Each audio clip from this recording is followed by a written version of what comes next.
اللہ علیہ نبی الامی وآلہ صلی اللہ علیہ وسلم۔ غسل کے 3 فرائض ہیں جس کے بغیر غسل نہیں ہو سکے گا۔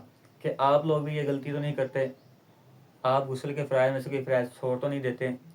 اس ویڈیو کے اندر آپ کو یہ سیکھنے کو ملے گا۔ چلیے شروع کرتے ہیں۔ غسل کے 3 فرائض ہیں۔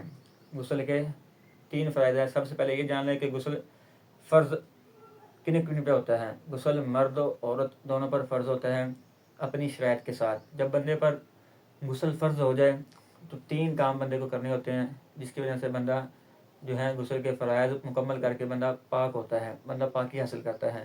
غسل کے 3 فرائض ہیں۔ پہلا فرض یہ ہے کہ کلی کرنا، منہ کے اندر جتنا بھی آپ کا حصہ ہے، دانت ہیں، حلق ہے، اچھے طریقے سے یہاں تک پانی پہنچانا یہ ضروری ہے۔ یہ غسل کا پہلا فرض ہے۔ اگر آپ کے دانت کے اندر کوئی چیز پھنسی ہوئی ہے، کوئی دانہ، کوئی گوشت کا ریشہ وغیرہ، تو اس کو چھڑانا یہ ضروری ہے۔ یہ مختصر وضاحت کر رہا ہوں۔ اس کے بعد ناک کے اندر پانی چڑھانا، نمبر 2، ناک کے اندر یہ جو ہے نرم ہڈی تک پانی پہنچانا یہ ضروری ہے۔ یہ غسل کے اندر فرض ہے۔ غسل کے اندر یہ فرض ہے۔ آپ تھوڑا سا پانی لے کر اپنی ناک کو لگائیں گے تو اس طرح یہ غسل کا فرض جو ہے ادا نہیں ہوگا۔ اچھی طرح آپ کو ناک کے اندر جو ہے نرم ہڈی تک پانی پہنچانا پڑے گا۔ یہ تھا دوسرا فرض۔ اور تیسرا فرض ہے تمام بدن پر پانی بہانا، تمام ظاہری جو بدن ہے وہاں تک پانی پہنچانا یہ غسل کے اندر فرض ہے۔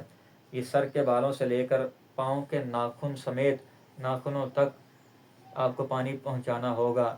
اس کے اندر آپ کو احتیاط کرنی ہوگی۔ اگر آپ بیٹھ کر نہا رہے ہیں تو اپنے جو پنڈلیوں کا دھیان رکھنا اپنے، اگر آپ کھڑے ہو کر نہا رہے ہیں تو پھر دونوں ٹانگوں کے ملنے کی جگہ، یہ ساری تفصیل بیان کی ہے علماء کرام نے۔ اگر آپ اس کی تفصیل جاننا چاہتے ہیں تو آپ کمنٹ کیجئے، اللہ نے چاہا تو میں آپ کو اس کی تفصیل بھی بیان کروں گا، کس طرح غسل کا مکمل طریقہ کیا ہے وہ آپ کو بیان کیا جائے گا۔